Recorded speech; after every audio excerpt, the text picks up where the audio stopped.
In today's video, I'm going to teach you how to perfectly align dates and locations on your resume in Microsoft Word.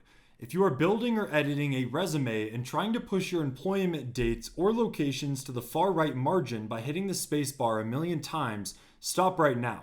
The second you export that file to a PDF or open it on another computer, your formatting will completely shatter.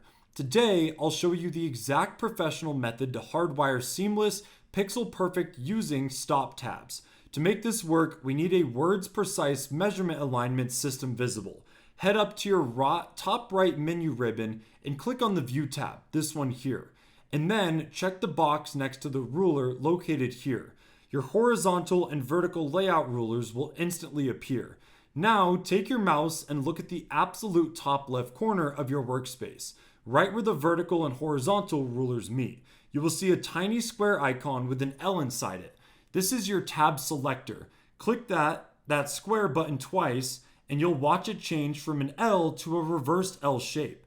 If you hover it, it will say the right tab. As you can see, don't mind my big mouse, this configuration tells Word that any text assigned to this marker must align perfectly flush against the right margin line.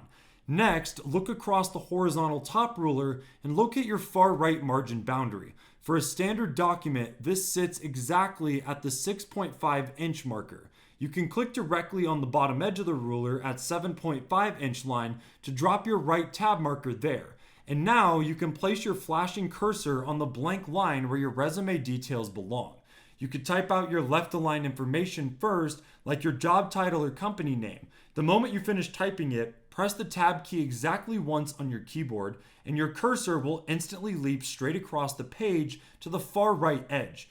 Then you can type your employment dates or location, and you'll see the text flows flawlessly backward from the right margin, maintaining a laser straight alignment down your entire profile page.